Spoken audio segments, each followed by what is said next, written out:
সীমান্তবর্তী এলাকার মিয়ানমার যে সীমানের দুই সীমান্তবর্তী এলাকায় আইনশৃঙ্খলা বাহিনীর কঠোর নজরদারি এবং তাদের জোরদার থাকলেও কিন্তু কিছু অসাধু যারা মানব পাচার করে আসছে এবং নিয়ে আসছে সেখান থেকে লোকজন মিয়ানমার থেকে।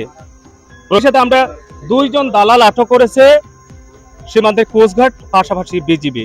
একটি ফিশিং ট্রলার যুগে তারা আসছে প্রায় 29 জন শিশু, বৃদ্ধ এবং নারী।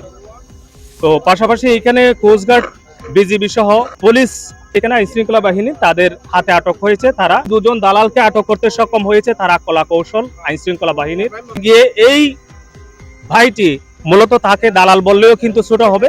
তো তার কাছে আমি জানতে চাইবো যে তারা কিভাবে এখান থেকে বাংলাদেশ হয়ে মিয়ানমারে গিয়ে সেই গ্রামে ঢুকে টাকা উড্রয় করে তার কাছ থেকে মাথা পিছু 1.5 লক্ষ টাকা বাংলাদেশি টাকা, যা টাকা ট্রান্সলেট করলে মিয়ানমারের টাকা 5 লক্ষ টাকা দাঁড়ায়, সে টাকা কিভাবে নিয়েছে, কত টাকা নিয়েছে আর সেখান থেকে? বার্মা টাকা কত টাকা? বার্মা টাকা 5 লাখ টাকা। 5 লক্ষ টাকা। এখানকার টাকা কত হয়? 1.5 লাখ টাকা। 1.5 লাখ। 1.5 লাখ। 6 লাখ লইয়ে 6 লাখ লইয়ে 8 লাখ। 8 লাখ।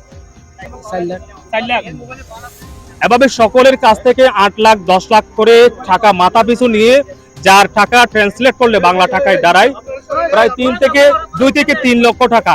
সেই টাকা মাথা পিছু নিয়ে এইসব দালাল চক্র কিন্তু বাংলাদেশে বিভ্রান্ত করছে অসংখ্য মিয়ানমার লোক। এখানে 2017 সাল থেকে যে গণহারে 13 লক্ষ রোহিঙ্গা বাংলাদেশে অনুপ্রবেশের পর থেকে কিন্তু বাংলাদেশের আইন শৃঙ্খলা অবনতি হতেই আছে।